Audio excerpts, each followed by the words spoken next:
Earlier this week, when I was contacting some of my colleagues about how to introduce our guests, I wrote to a journalist who has covered Congo, and I asked him about Denis Mukwege, and he responded very concisely that he is the closest you will ever get to meeting a living saint. Dr. Mukwege has devoted his adult life to treating the wounds of women who have been raped. The number of patients, traumatized patients who he has treated is, I think, over 50,000.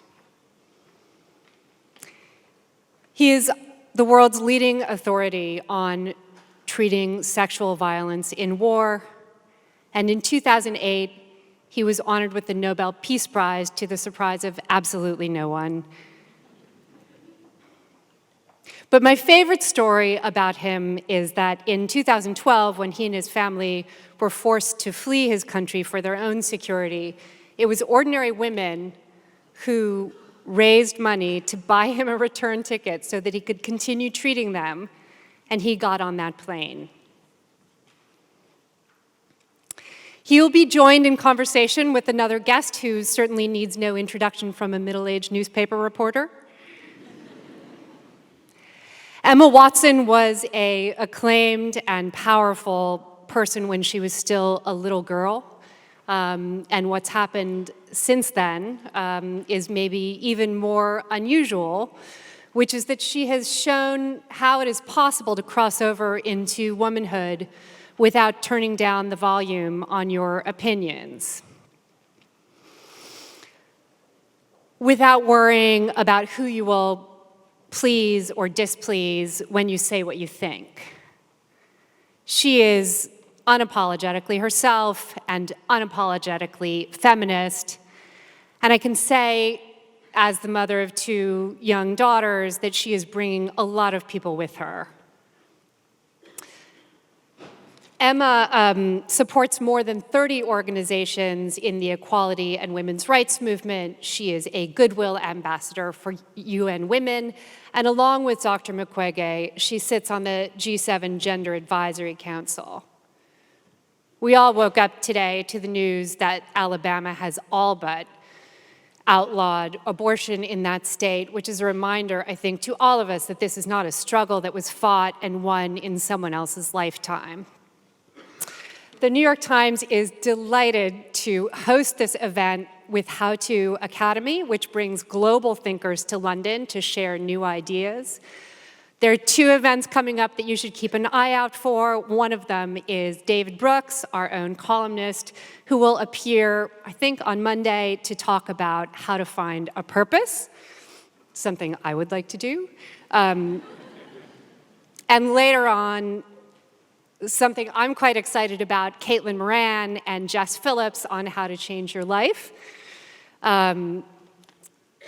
As I understand it, these two extraordinary people have known each other for a while, and we are all just lucky to be able to eavesdrop on them tonight. So without further ado, Denis Mukwege and Emma Watson.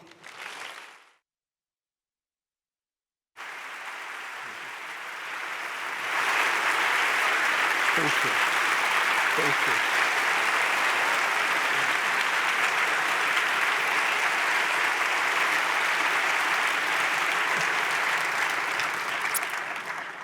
Hello, Denny. Hello, Emma. We have a bit of an audience here. It's been such a pleasure to spend so much time with you in the last 7 days. I hope you don't mind, but I'd like to begin right at the kind of point when your work started, which was 1996, the first Congo War. What started the conflict? What were some of the long-standing underlying issues that contributed? Yeah. In 1996, it was just after the genocide in Rwanda, So millions of refugees, Hutus refugees, fled to Congo. And they created some camps just at the border of Rwanda and Congo. And this lasts for 2 years. But after 2 years, Rwanda decided to destroy all these camps. And at this moment, really, we thought that it was just to destroy the camp. But something terrible happened at this moment. So I was a medical doctor at Lemera Hospital, and doing my job as a medical doctor. But on the night of the 6th of October, the hospital was attacked, and more than 30 people were killed, including my patients and some of my staff. And I can say that my life really changed since this moment. It was less than a year after the First Congo War ended that the Second Congo War began, and this time you were forced to leave, and you left where you were working in Lemera, and you went back to your home city of Bukavu. And it was here where you first started Panzi Hospital. Can you tell me a bit more about this part of your story? Yeah, in 1998, the Second War started. And this was just because when the war started in 1996, it was with the AFDL. It was a group army led by Desire Kabila, and he was backed by Rwanda with military from Rwanda. So after 2 years, he asked all these militaries to go back in Rwanda. And it was maybe they didn't really accept it because 2 weeks after, they created a new army group who is called RCD, and they attack again the Congo. So at this moment, I went to Bukavu. Bukavu is the city where I born. And my I was so touched to see that Lemera was in the rural area. And there really, the maternal mortality was very high.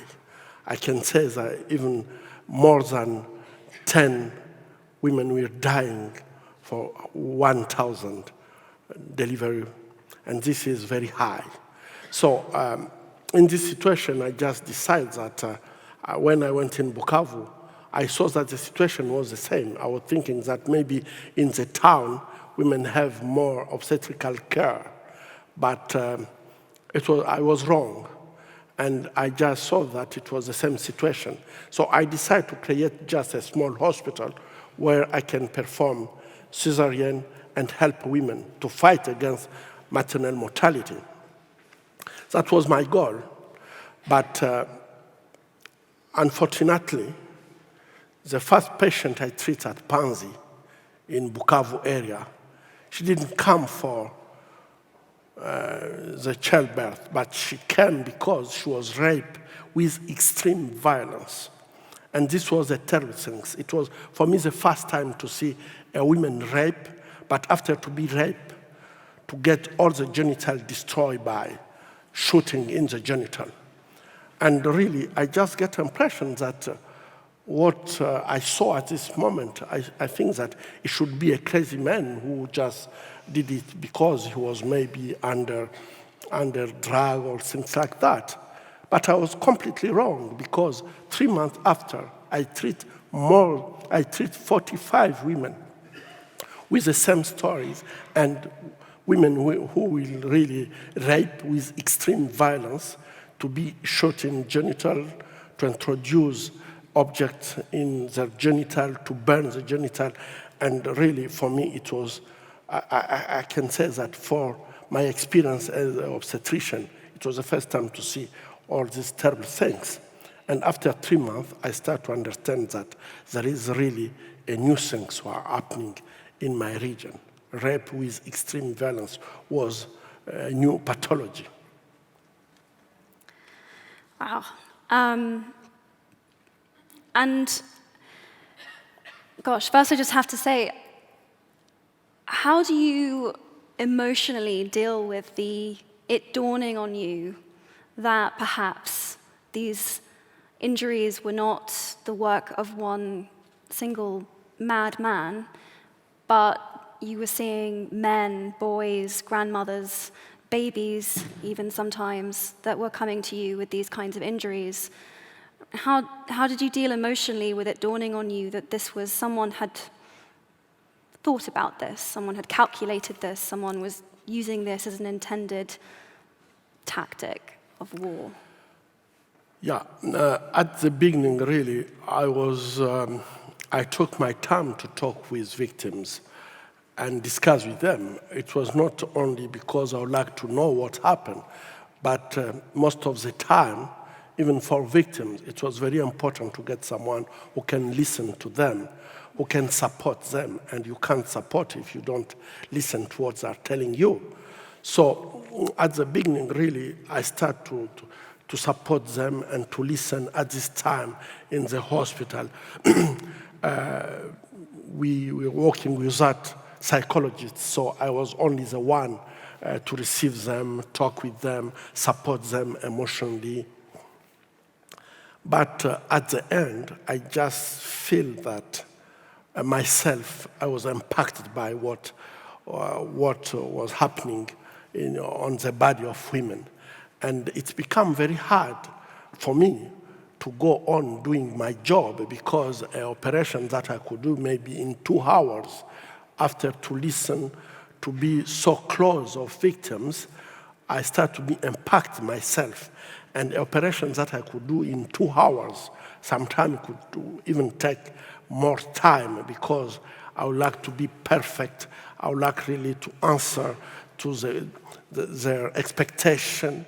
And you know, when you have a girl of 12, 14 years, and who ask you, what will be my future?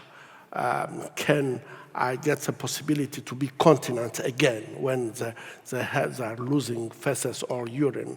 And all this kind of question to ask you if they will be able to get marriage. It was very hard for me. And when you are making operation in this condition, you are trying to get a good result, as good as you can. And it's just taking long time. And I just feel, I felt at this moment, I feel that I was really impacted by what was happening in the hospital. And not only in the hospital, even for my daughters. I have 4 daughters. And I start to feel that my relation with my daughters was really a little bit changed, because I was so afraid if something happened to them. And to start to be even the nightmare with all this situation. So at this moment, I really think that I should not go on talking with victims and know exactly what happened. I changed my way to see things. Even my emotion was there, but I just tried to do only surgery so I can be more effective in doing surgery, in spite to do also the psychology. It's amazing to me, though, that considering, I mean, I've read that at times you'll perform up to 10 surgeries in a day, that when there's so many patients that need to be seen, that you felt that the value of your time to sit and listen to someone was something really important that you could offer. That feels really impactful to me. I read that you really pioneered this new approach, this holistic approach that doesn't just treat, that kind of acknowledges that you can't just treat a survivor's physical symptoms. You have to provide for the emotional trauma, financial aid, legal help if they need it. There's so many other angles to look at. Can you talk a little bit about? I read a lot about that. Yeah, of course, we didn't really start to do the models that we are doing now in one time. As I said, when I start to treat patients of victims of sexual violence, it was really the medical side. But slowly, I discovered that when women are raped in this situation, when rape is used as a weapon of war, is not only to destroy them physically, but is also to destroy them mentally. And most of the time, rape is happening in public, in front of the husband, the children, rape in front of their parents, and women are raped in front of their husband, and so on. So the consequence is not only physical consequence, but is also mental consequence. And after a few months, we start to understand that even if we succeed with physical healing, but the big question was the mentally, and women will not like really to leave the hospital, and they were coming with other questions. And at the end, we discovered that it was a kind of somatization of their pain, and the only one way was to support them psychologically. So we create the second pillar of our the holistic care is psychological support.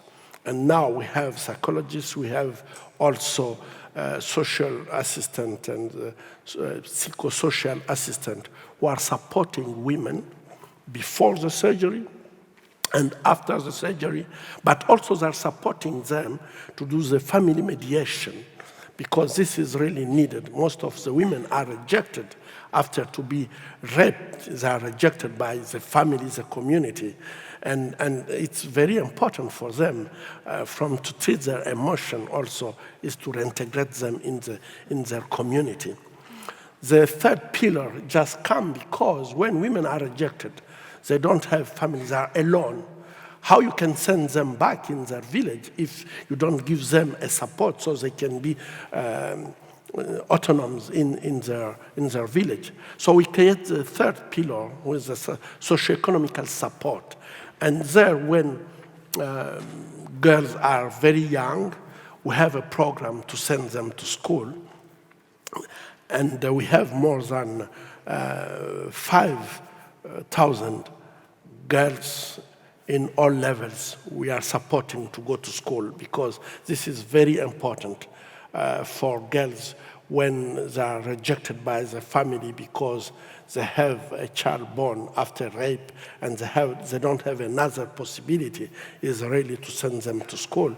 But when they can't go to school, we have many programs to support them to be autonomous, and this is the way to reintegrate them in their community, because when women are strong enough economically, so they don't need really other kind of reinsertion. And I was really very happy. Maybe I can just tell you what one time I treat women coming from somewhere where they have a lot of oil palm. And when they return back, we give them some product to make soap. And I was so impressed. After 1 month, these women sent me some soap, and they said, Dr. Mukwege, we want you to wash your hands with this soap. And each time when you wash your hands with soap when you are treating patients, think about us. When we come in the hospital, our name was Rape Women. But today, we are soap makers in our village. And everyone is treating us with respect, because now if they want to buy soap, we are doing the best soap in the village. And our future completely changed with this program. And you can see that some time to reinsert people in their community is just to give women the capacity to be autonomous. The last pillar is the legal assistant. And this is very important, because when women are physically they are good, mentally they are enough strong, economically their children can go to school, they can eat without problem, and maybe they have a small shelter. The last thing is dignity. And for the dignity, most of the time women are coming back at the hospital to ask us how we can support them to go to justice. So at the hospital now we have a program with 7 lawyers who can make the files for victims and accompany them to the court. And this is really something where I think that we need to do more because the government is not helping us enough to support women to recover and restore their dignity. And the justice can help also to do reparation because for most of the women we are treating, they need this reparation. They need that the society, the community can accept that we didn't protect them enough. They need just to understand that the community recognize that they should be protected as human, and they didn't. So this recognition and reparation is really the steps that we are fighting for, and women deserve it because I think that they need to be protected, and it didn't happen. Yes.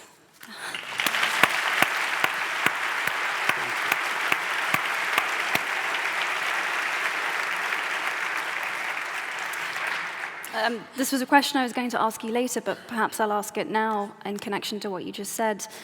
You recently worked on some language. You worked on a UN resolution with Nadia Murad, with whom you share the Nobel Peace Prize. And the resolution was almost scrapped entirely, but the language got watered down a lot by the USA. And I'm just curious how did you feel about that? How do you feel about our ability to continue to move forward and form broad coalitions when domestic politics often will kind of interfere with that? Yeah, I think that this really was, I can say, a terrible moment for me and Nadia, because to be at the UN and just to see that Russia, China, and America can come together to veto a resolution fighting for the rights of women, and especially the right of reproductive care health. I think that this was really terrible, especially for me as an obstetrician and gynecologist. How can you just think that one moment that in taking care of victims of sexual violence, you have not to talk about reproductive health care? And this really was terrible things, but I think we need to be a little bit more positive about this resolution. Yeah, because we really, I think that what happened is, in this resolution, it's the first time that we talked about children born after rape. And you can't imagine how this question is very hard, not only for our community, but it's also a hard question for victims of sexual violence. Because to get children without identity, to get children without any filiation in the community is very dangerous, because it's like you have children, you don't want to give them identity, so they are very dangerous for the community. But also what I saw for women when they have children born after rape, it's like every time when this child can do something bad, all the symptoms come back again. So we need really to find how we can protect these children so they can be a problem for the victims. And for the first time, we talk about children born after rape. And I can say that this is a progress. We have really to take this progress. Can you imagine that with Yazidi women, for example, it's clear that the community said We can accept women back, but we can't accept Muslim children back. And what it means, I can't believe that a child of 2 years, he decided to be Muslims. Maybe the father was Muslim, but the child, we have to give them a chance to choose what they want to be. But if the community just stigmatize them already and just puts this stigma and say you are Muslims, we can't accept you in our community, it's terrible for the future. And in my community, we have thousands of children in this situation. They can't even take the name of the community because the community have impression that the father of these children are enemies of the community. So we need to deal with this question and find a good solution. Children have the right to be protected, how they can, but we have to protect them.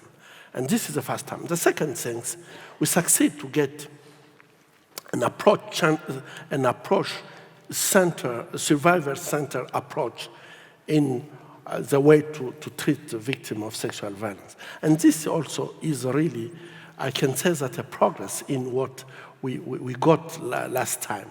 The third is the Global Fund for Reparation. Yes. And the last thing is, we talk about sanctions. And I can say that the big problem with sexual violence is impunity. You can see that in many cases, we are fighting a lot against impunity. But most of the time, we don't have enough tools to fight against impunity. If it's already very difficult for women in the peacetime to get proofs when they are raped, how can you use the same law in the wartime and ask women to collect proofs to go to justice? Yeah. And I think that this is really some questions where we need a kind of innovation so women can feel that they can go to justice and don't be humiliated for the second time. Because the big question is when they come and you ask a woman, she came after 6 months to be raped, and you ask her to give proof of what happened. It's just, I think that at the end, women will just stop to go to justice because they know that the first question will be, prove what happened. And they can't give this proof because when people are shooting, if someone shoots here, I think that everyone will try to protect himself. And don't try to see who is shooting, why he's shooting, and shooting with what. And all this question to ask women, all this kind of question, after all, is nonsense. So I think that now we are trying to push on this question so we can be sure that women in conflict, how we can help them to get justice. And I think that this is not nothing. It's really a progress. Thank you. Thank you.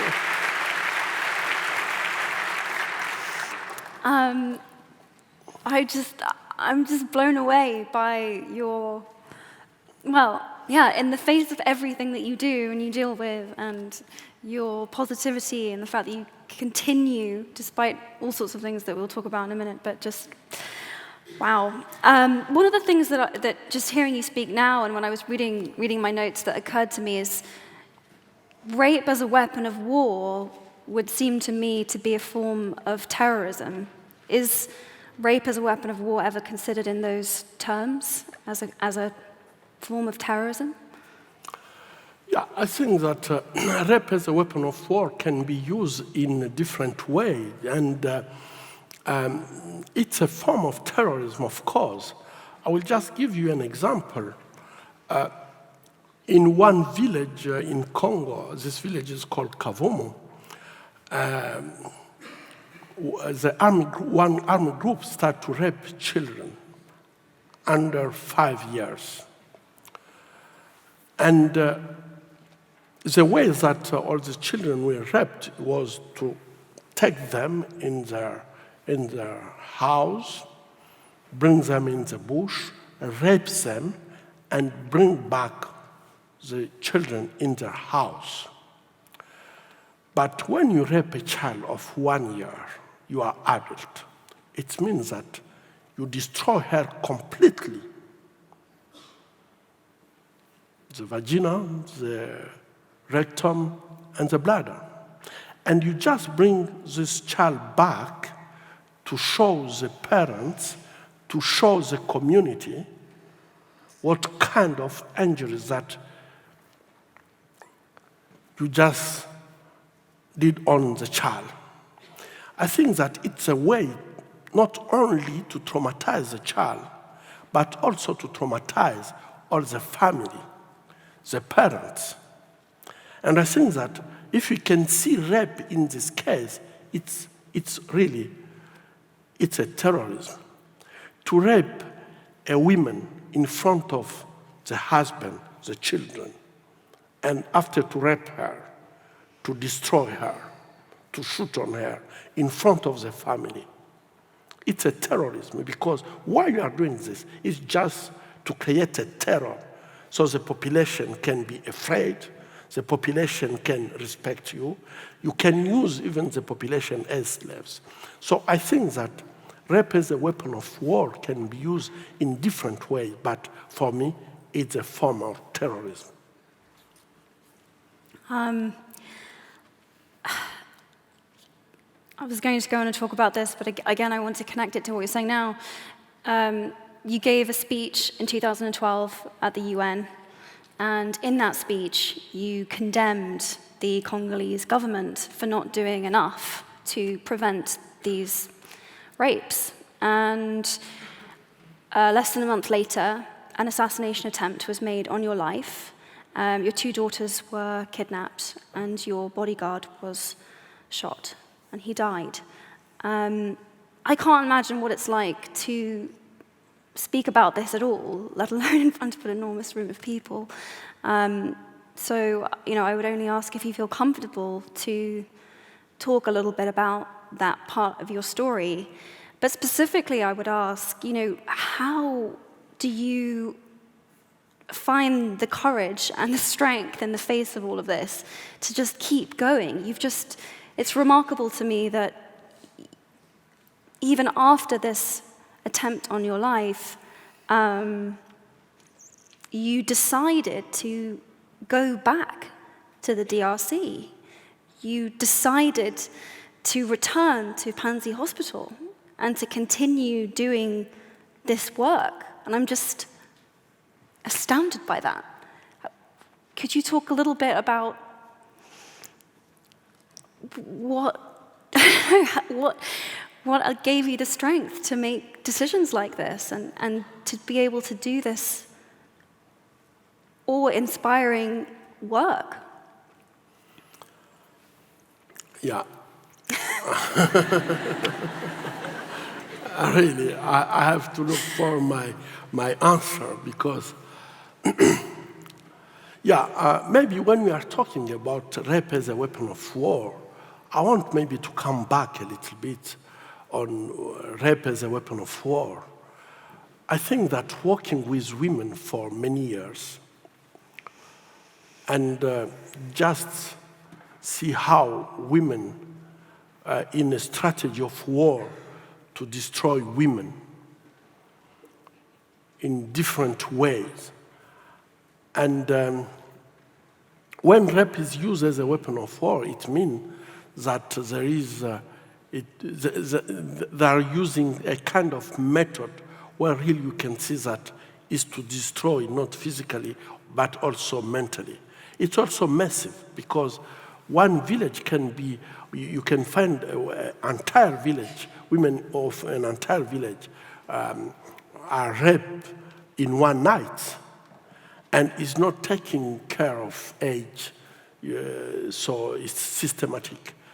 And in this case where really women they are going through torture, coming at the hospital in the conditions that I'm receiving them, most of the time I have impression that they will never stand up again. I have impression that they are destroyed forever. And when you are treating, you have just impression that you are doing what you have to do, but what will be the impact on them? So, but let me tell you that I was so surprised to see that when women wake up, they don't wake up for themselves. Even if they come unconscious in the hospital, or even if we make an operation under anesthesia, when they wake up, the first question is, how are my children? How is my family? Where is my husband? And for me, this is really to think about others when you are suffering, and people around you have impression that there is no hope for you, but you're still thinking about others. This is really something that touched me a lot when it comes to women and their attitude. Because I'm treating also men, and I can see that when a man, after to be shot or something bad happened to him, to be operated, for example, the question is, what is my future? What will be the future of my hands? I'll be able to walk again.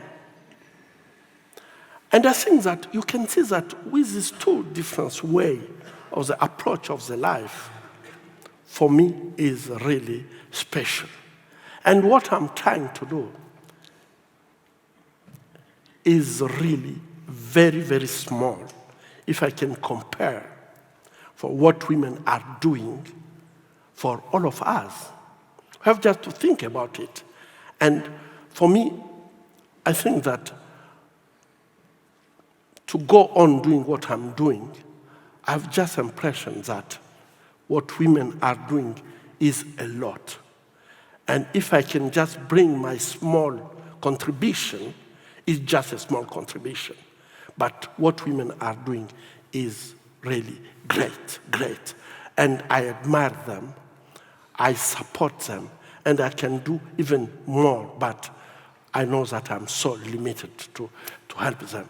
But women, in each circumstance, they are thinking a lot about others and not only about themselves. And this is something who is just pushing me to move forward.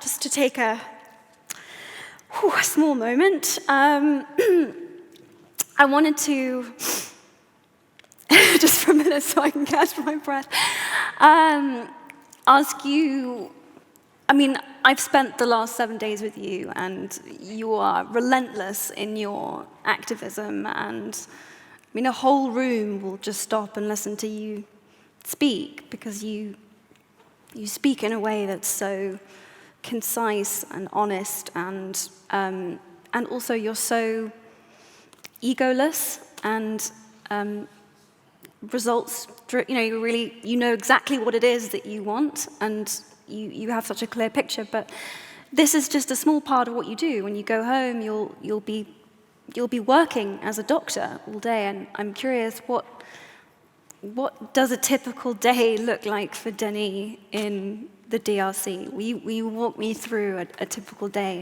in your life, in your home? Yeah. Normally, the days are not the same, because I have 2 days per week when I'm doing my clinics to receive patients. And I can say that this is really the very hard days, because to talk with people who come, they come with many questions, and most of the time you don't have answer. And when you don't have answer, it's very hard. And so I have 2 days where I'm doing my clinics.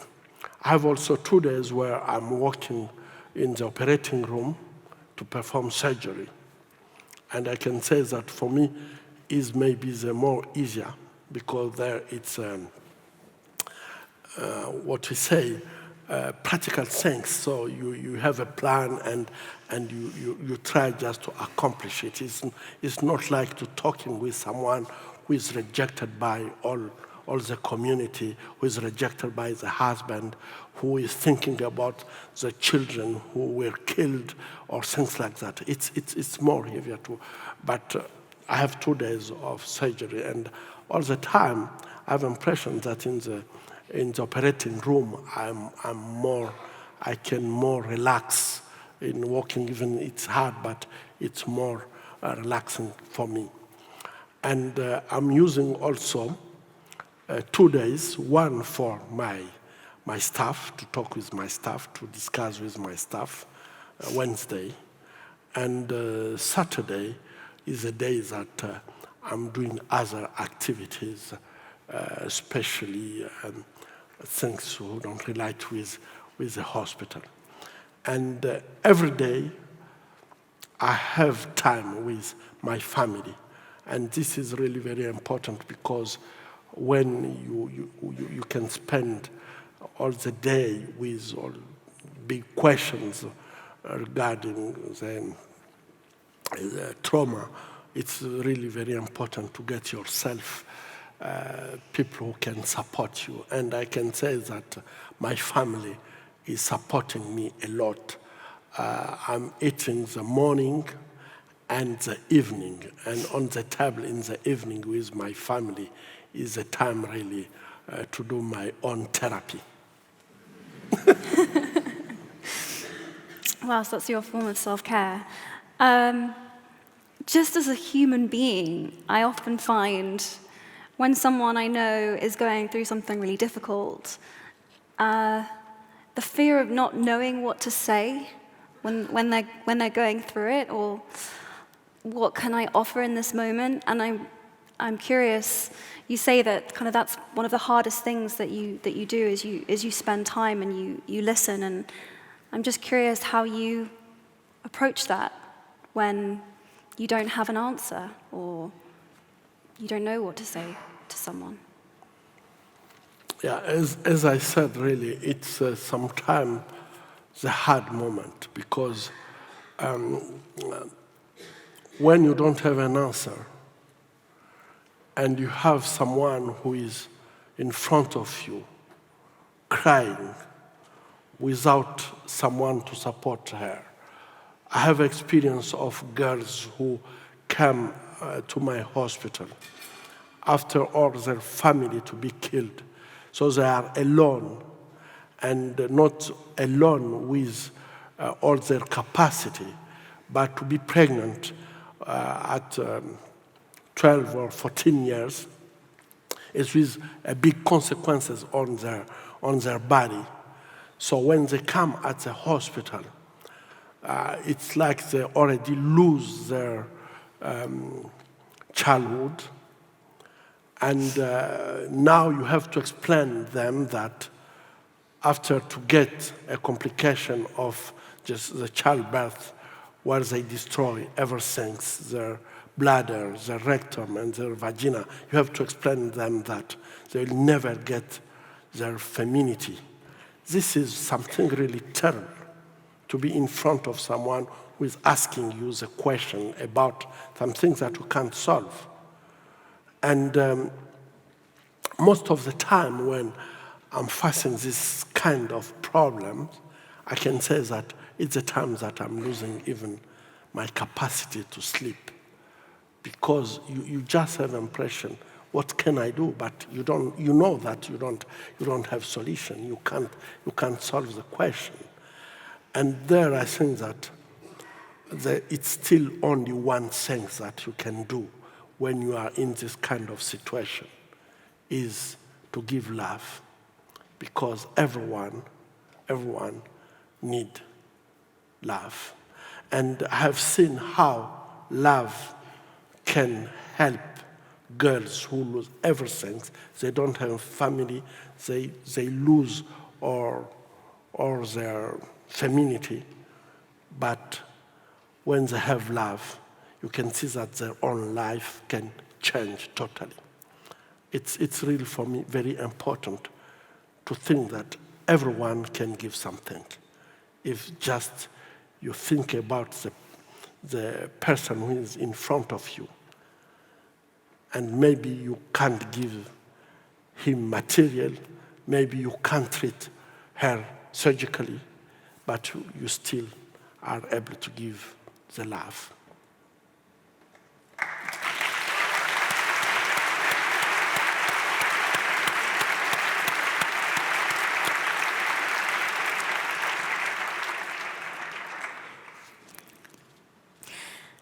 Throughout the whole of your career, you've championed girls, women's, survivors' voices. And I'm curious, in terms of activism, what you think that movements like Me Too or Me Una Menos or Time's Up, or do you think that these movements are important? Do they play an important role on tackling gender-based violence, on destigmatizing sexual violence? Do they play a role? What do you think? Yeah, you know, the rapists, they are using silence as a tool.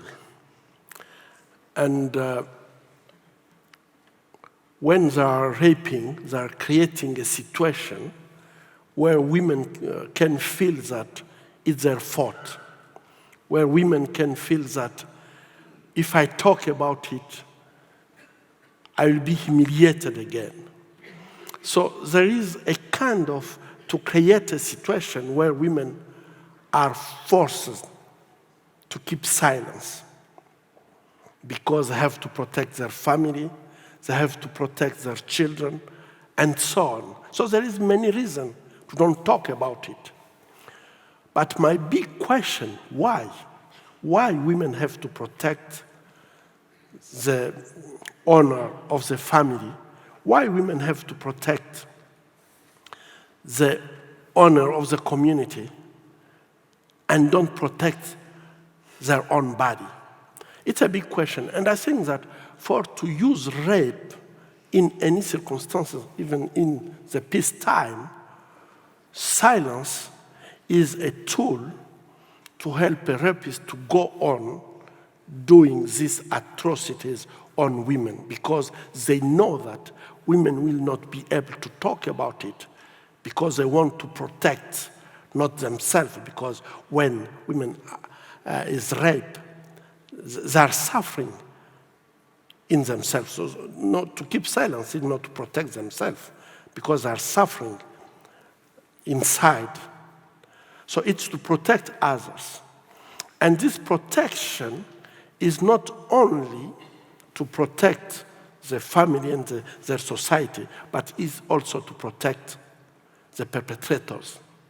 So it's very important for me, for women, to speak out and really talk about when it happened. To break silence is really a strong weapon against rape in any case, in peace moment or in the war moment. And for me, all this movement is really something new. And it's a hope for me that we are on a path to fight against sexual violence. Because when we'll be able to shift the shame from women to perpetrators, there I think that all men before to rape have to think twice. But today, it's just to create a situation where women will feel guilty even if she is a victim. And this is protecting more perpetrators than victims. So I want just to tell to women here, speak out, be strong, just break the social norms and go ahead. It's not your fault. You have to understand that you are not, you don't need to feel guilty about what happened to you. Break silence. It's only the one way that I think men can take more responsibility. And for me, all this movement, I support them 100%.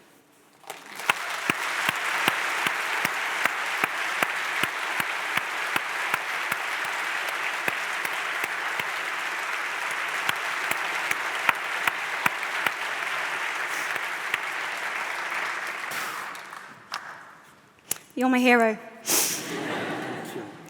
You are my inspiration.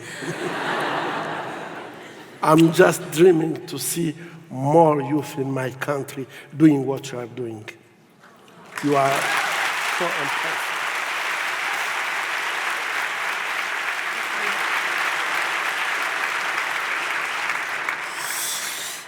I was going to ask you a question about commentators who say that the Me Too movement has gone too far, but I think perhaps I won't ask that question because the answer seems obvious.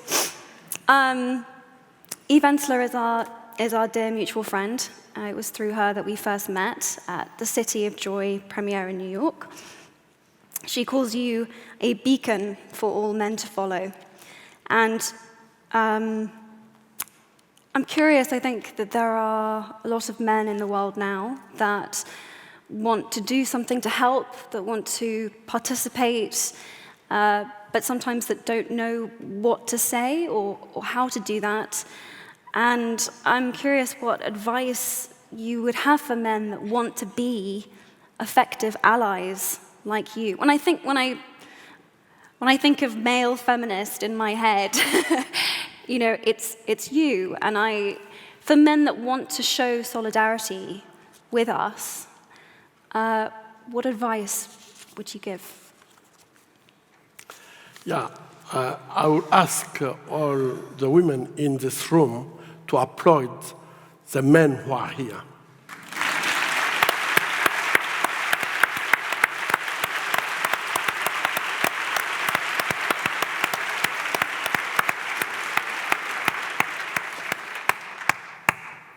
Sexual violence is not really a feminist question. It's not a question of women. It's a human question. And I think that most of the time, you can see that, if you can see in the room, we have maybe 19% of women talking about this question. And I think that women did a lot. If you can see the last century, women fight a lot to get the rights. And even so, there is not a single country when we can say that equality is now there. Men and women are equal. And for me, it's really very important for women to understand that fighting against sexual violence, fighting for equality, men and women, is to fight also for our own rights. And this is very important because I think that women did a lot. Now, I think that it's time for men to stand up. It's time for men to change the behavior and just support what women are doing. We have a lot of examples where you can see that when you support women in the community, all the community is just moving forward and with the result. And this is not what Mukwege is saying. We have statistics on it. So why you have not used what we know that can help our society to be better? So men, we have to stand up and support women. Good.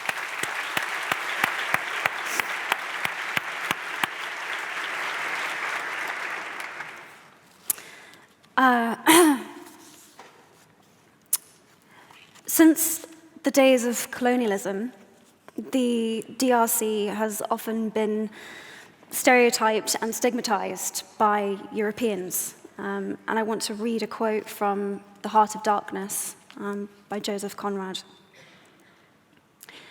In front of the first rank, along the river, 3 men plastered with bright red earth from head to foot strutted to and fro restlessly.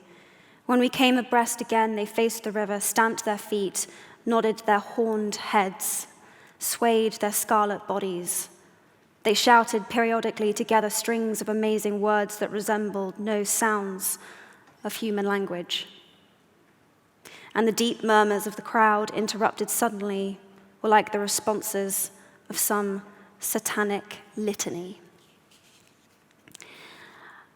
I'm curious, you've borne witness to so much pain and suffering and brutality, and whether you feel the need to balance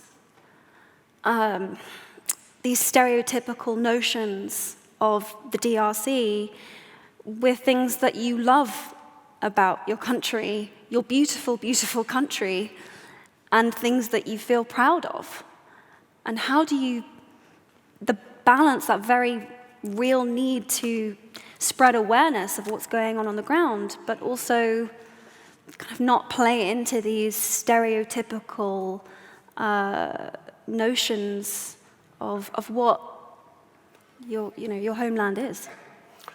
Yeah, really, it's so sad, this stereotype on Congo. But I would like just to say that we need really to make a difference between the people of Congo and the leaders of Congo. And it's so sad because since 1 century, the leaders that we got really don't care about the population. And this stereotype maybe came from this. If you talk about, for example, the King Leopold II,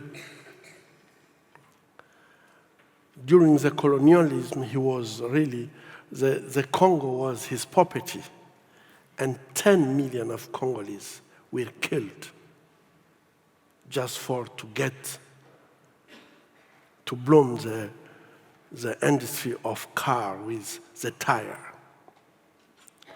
This was terrible for Congolese people. And I think that to see the Congo and the Congolese in this group, you have to think about what happened and who is talking about the 10 million people who died at this moment. No one. After, I can say that today, we can see the kind of leaders that we have who don't care about the population.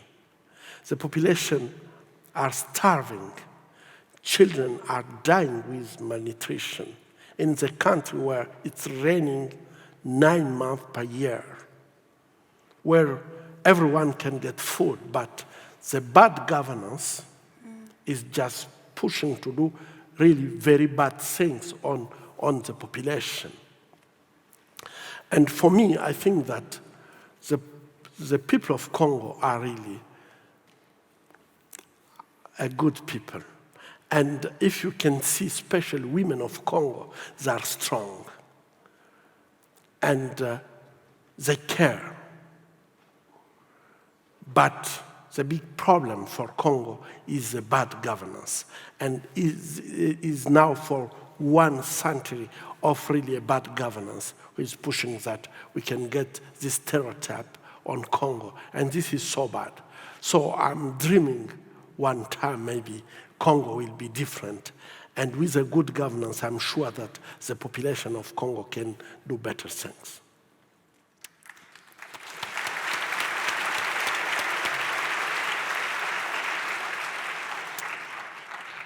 Would you share something that you love about your country, something that you love about your home?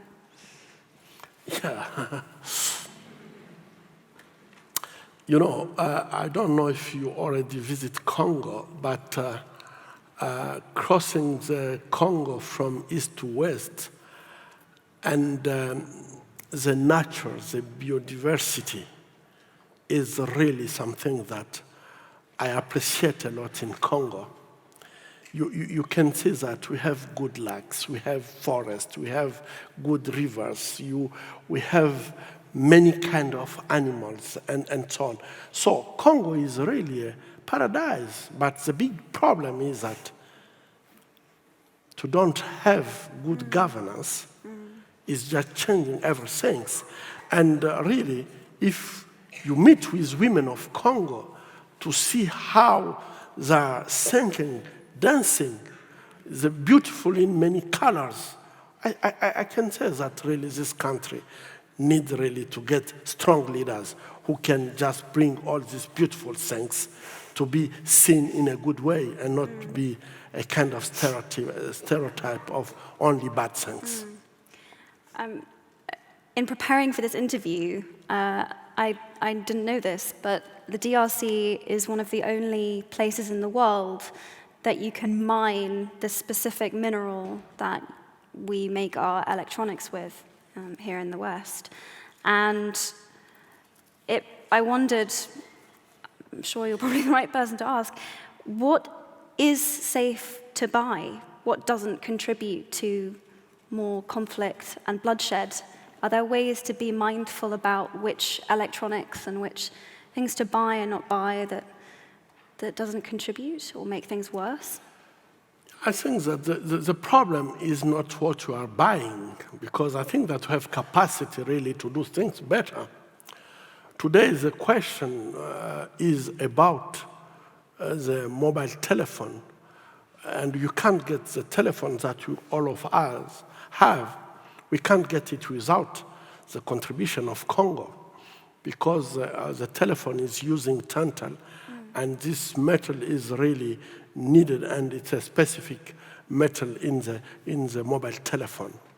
But I can say that the way that this mineral is exploited is really the bad way.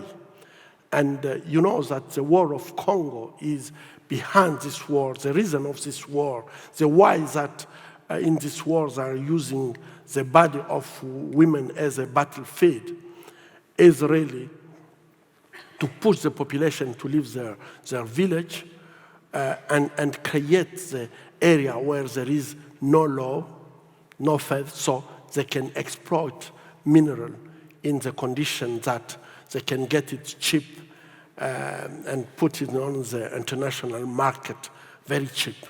So I think what really we can think about this is how we can control that we can get this mineral in our mobile telephone, in our laptop, in all our electronic gadget without killing, raping, destroying children, using children as slaves in mines. And I think that we need really to get this mineral to be exploited and get legally binding treaties who can really support that. We have to control all the chain of production of these minerals. This is what we are lacking today, to get a transparency in the exploitation and the use of these minerals. And this is very sad because the world don't want really to get this chain to be controlled. Of course, there is some good direction. We can talk about the Frank Dodd law, who in the US, where really they can do a control, but the control is at the end of the chain, but not beginning on the ground at where they are digging this mine. And the European Union also have a law. This law will be in vigor on the 2021. But this law also is really not enough strong to push company to do right things. But what I can really ask you, all of you, you have the capacity to use your voice.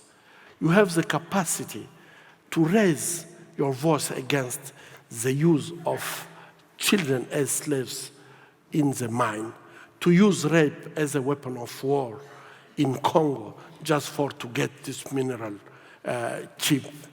There is a way to exploit it in a transparency way, and I think that if you raise your voice, I'm sure that your leaders can listen to you and make this big difference that Congolese people are waiting for.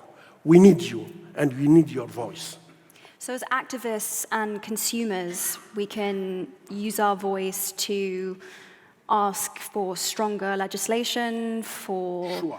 yeah, around this technology, which is making huge sums of money and Exactly. yeah. And I'm sure that if you can use really your voice, it's only the one way that I think things can happen in a good way, because in all this region we don't have companies who are exploiting, for example, dental.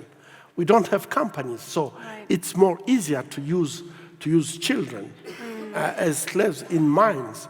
But I think that for our conscience and ethic and moral, how can we accept that children be used in this way? How can we accept that women can be raped just and use rape as a weapon of war in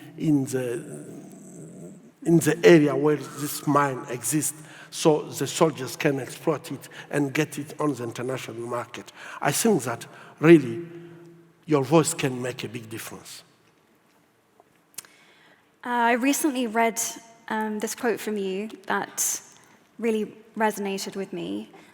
You said that taking action means saying no to indifference. If there is a war to be waged, it is the war against the indifference which is eating away at our societies. I just thought that that was so well put, and I suppose echoing my last question again, specifically around the issue of sexual violence, what can we do in this room to kind of, to combat our indifference and take some form of action or show some sort of form of solidarity, or what would you suggest? Yeah, really, I think that if you can see the history of our humanity, you can see that all the time when the humanity decide to be indifferent, the consequences were very huge on our humanity. And for me, indifference is one of the worst attitudes that the human can get. And talking about indifference, I think that we have just to feel that what can I do for another? How can I support another? And the answer is, for me, clear. If you want people to do something for you, you have to think that I would like to do the same for them. And this is a way to combat indifference. Because sometimes we have impression that, okay, this can be good for him. This can be good for this country or these people. It's a way just to escape our responsibility as human. But I think that as human, every time when someone, some place, some people are in struggle, the big question is, me as a human, sharing the same humanity as this people or this place, what can I do to change their suffering? And this for me is very important in the life, because when we don't think like that, we can just let things happen, and at the end, we have all these terrible consequences that I don't want to come back on it. But you know that every time indifference is a way to destroy our common humanity. And what is happening when it comes to sexual violence, especially, I think that everyone can do something to fight against sexual violence. We can't be indifferent when we know how women who went through rape are suffering. And this is not something very far. Because when we are talking about rape in conflict, for example, In Europe, people have impression that, oh, it's happening in Africa. It's something really far off us, and it's a culture. Even I heard people talking about culture. But this is very wrong to talk about culture about when it comes to rape. Yeah. And I used just to say, in Yugoslavia, it's in Europe. It's happening in Syria, in Iraq. I was in South Korea. Rape happened with the Japanese army.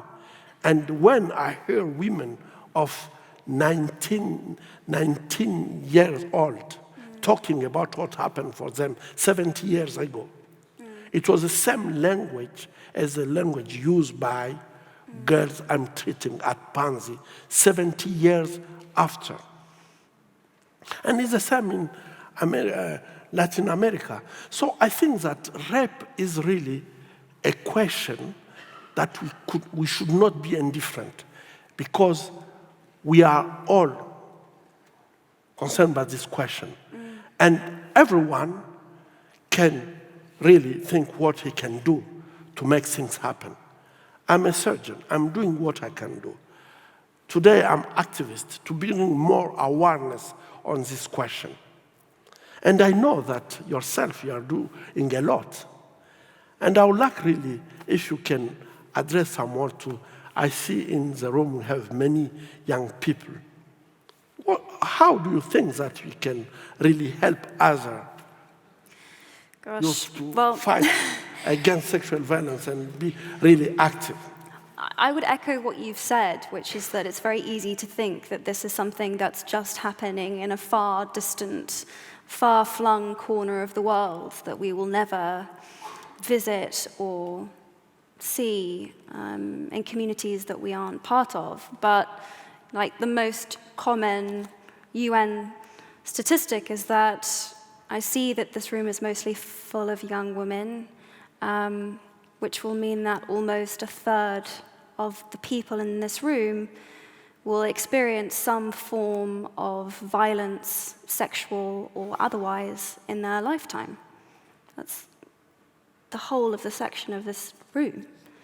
It's massive. This isn't an issue that will not touch us. It's going to at some point or another, which is awful. I think there's a sort of strange acceptance as women that not feeling safe, not being completely safe in our societies and in our communities is just a fact of life and is something that we have to accept. That's the way of the world. It's dangerous to be a woman. But I don't think that we do have to accept that, and I do think that there are other ways that we could live and be. And beyond that, I think we deserve it. We have to demand it. We have to believe that it's possible. We have to believe in that world. It can't be a utopia. I suppose that's what I'd say. Thank you. Thank you. Thank you. Thank you. By the way, Panzi, the hospital that Denis works at, clearly does so much more than just a hospital. It's a symbol, truly. And if you want to support Denis's foundation and the hospital, then that is something that you can also do. I have some audience questions, if you'd be up for that. Divyashri, and I hope I'm pronouncing your name correctly, wherever you are, wants to know, what lessons from history help you to understand the present day? Yeah. You know, I was reading what happened in 1930, around 1930. And I have impression that when you can see the media today, you have impression that we are not thinking a lot about what is happening around us, but you can see that hate is just growing up, and you have impression that people are talking about things regarding hate as its normal things. And people don't really, they don't feel ashamed to talk about minorities. And I'm so afraid that we really don't learn enough for what happened in the history. And you have impression that you are in a normal time. But I think that we should be aware about what is happening now. People are talking about racism, talking about other people just building wall in spite to build bridges. And I think that this is very dangerous. And I can just make the comparison, and this is a lesson for me for the history, that we should think a little bit more about what is happening today and be really clever that we don't repeat the same mistakes.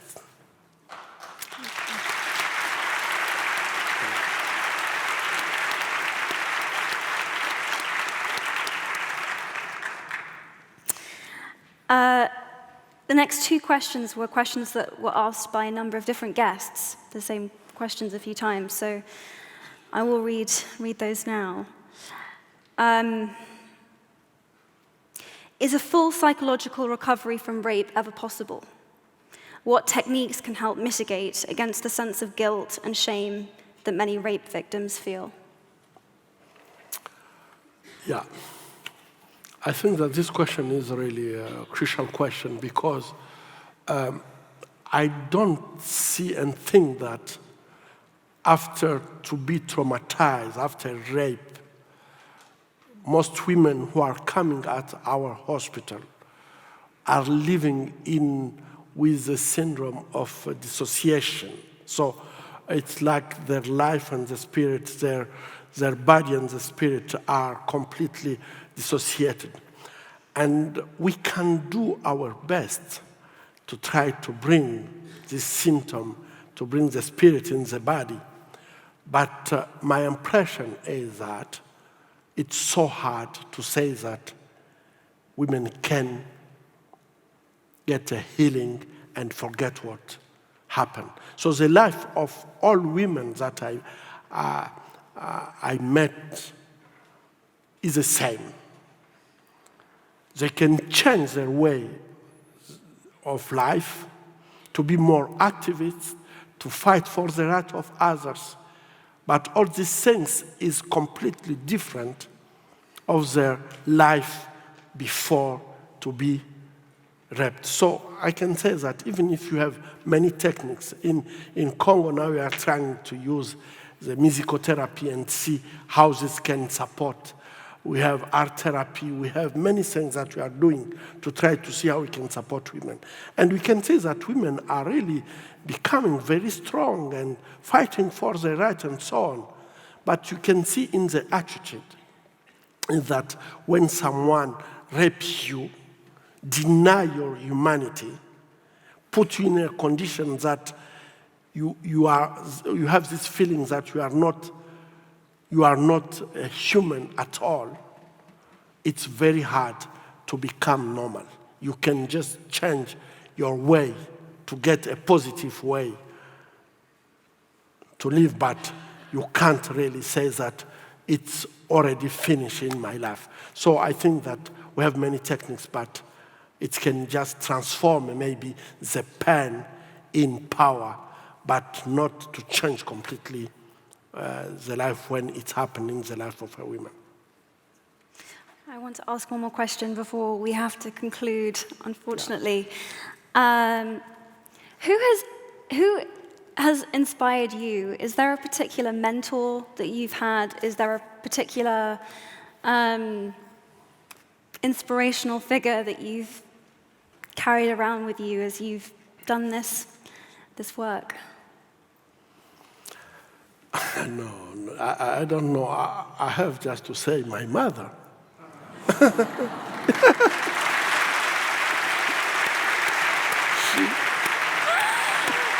You're killing me, Danny. You're killing me. She's my mentor. She's your mentor. Exactly. Wow. I don't know how to thank you for giving up your limited time to be here and have this conversation with us. I don't know how to thank you for being so inspiring, and thank you so much for being here and doing this with me and everyone who's in this room. We are indebted to you. We are awe-inspired by you. We thank you. We deeply thank you. I want really to thank you for what you are doing. I know how you are committed for women around the world, and what you are doing is so inspiring. And I hope that if really you can bring more young women as you to fight for the right of others, as you are doing, I think that you can make really a big change of our world. And I hope that maybe one day you will come in Congo and just talk to women of Congo. I think that this will make a big difference for us. Thank you a lot for what you are doing. I would love to do that. Thank you.